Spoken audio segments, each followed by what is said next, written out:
Pemerintah Aceh mendukung kemitraan dengan tim penggerak PKK sebagai ujung tombak pembangunan berbasis keluarga. Penegasan ini disampaikan oleh Asisten Sekda Aceh, Muhammad Diwarsyah, saat mewakili Gubernur Aceh Musakir Manaf dalam membuka kegiatan rapat konsultasi TP PKK se-Aceh dan peringatan Hari Kesatuan Gerak PKK ke-53 tahun 2025 di Anjong Monmata, Meligo, Gubernur Aceh, Jumat 18 Juli 2025. Dalam sambutan Gubernur yang dibacakan Muhammad Diwarsyah, disebutkan bahwa gerakan PKK merupakan bagian integral dari pembangunan daerah karena menyasar langsung fondasi utama masyarakat, yaitu keluarga. Oleh karena itu, dukungan terhadap PKK tidak hanya menjadi tanggung jawab pemerintah provinsi, tetapi juga harus menjadi komitmen seluruh pemerintah kabupaten kota di Aceh. Ia menekankan pentingnya sinergi program antara PKK dan pemerintah daerah agar pelaksanaan pembangunan dapat lebih tepat sasaran dan memberikan dampak luas kepada masyarakat.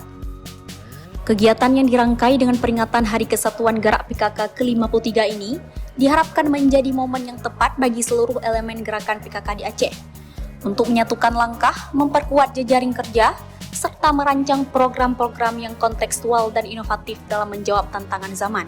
Sementara itu, Ketua TP PKK Aceh Marlina Muzakir dalam arahannya menekankan kepada seluruh struktur PKK mulai dari provinsi hingga kabupaten kota untuk memperkuat kekompakan internal sehingga berbagai target kerja dapat diwujudkan dengan lebih mudah. Marlina juga meminta para pengurus untuk memahami dan menghayati sepenuhnya makna serta tujuan organisasi sehingga tidak sekadar mengemban posisi dalam struktur.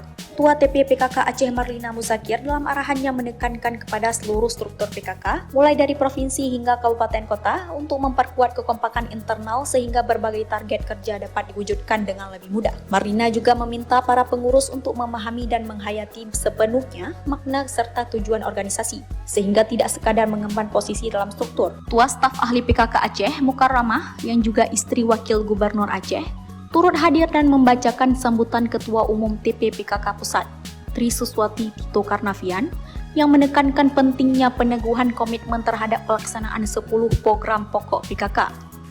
Sambutan tersebut merupakan bagian dari rangkaian peringatan HKG PKK ke-53 yang sebelumnya dipusatkan secara nasional di Kalimantan Timur.